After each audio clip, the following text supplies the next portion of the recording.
So what happens when you have 5 yards of compost delivered and your tractor breaks down? We expected to have this big mountain here of compost brought way back there with our tractor, but the tractor broke.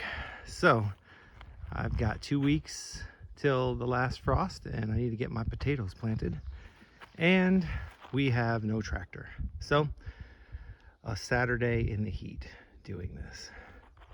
At least I get to see a nice apple tree in blossom. Here's the other angle from the compost pile down there. You can see, gotta walk all the way up here with the barrel, come around, and then we've got a 30 by 10 plot that we're gonna start with some Ruth Stout method.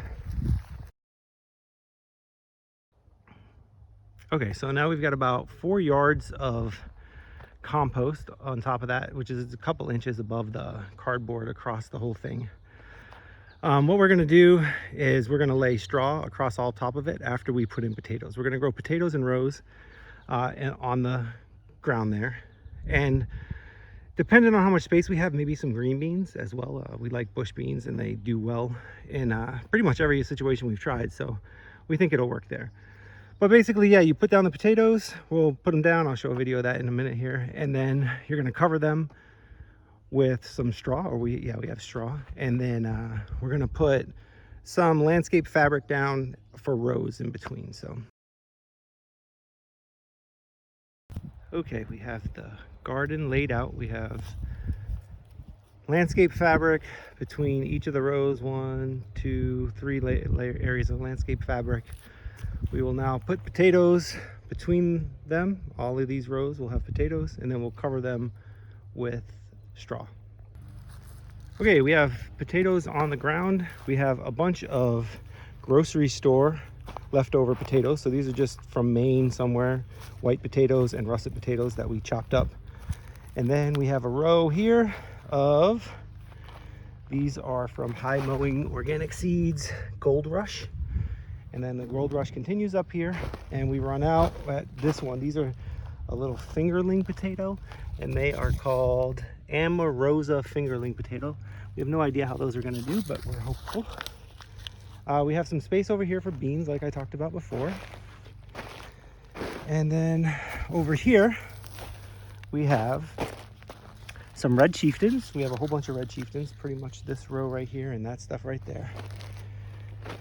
And then in here we have some Adirondack red. Those are supposed to be good for this climate.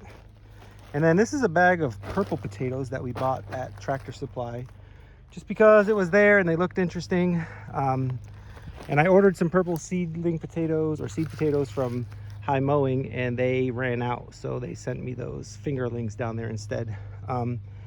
Yeah, so these are Adirondack blue. Hopefully they'll do okay. We'll find out. So now we're going to cover the area that have potatoes with straw. Okay, so the garden is now set. Well, the portion that was planted, at least. We have potatoes planted in that row, and half of that row.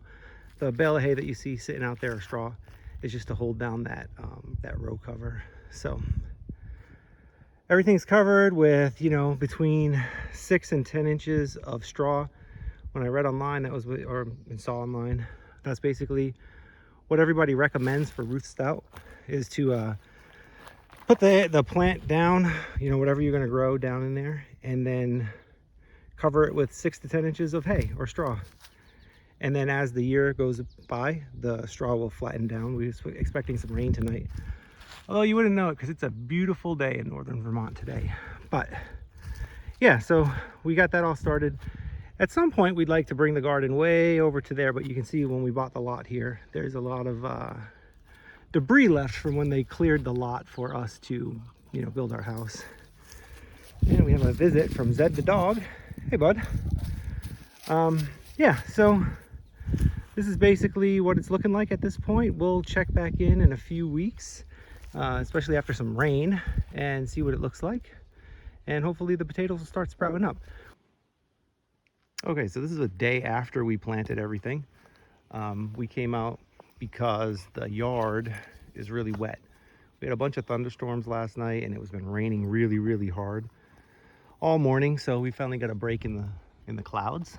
So I figured I would come over here, take a look at how this did.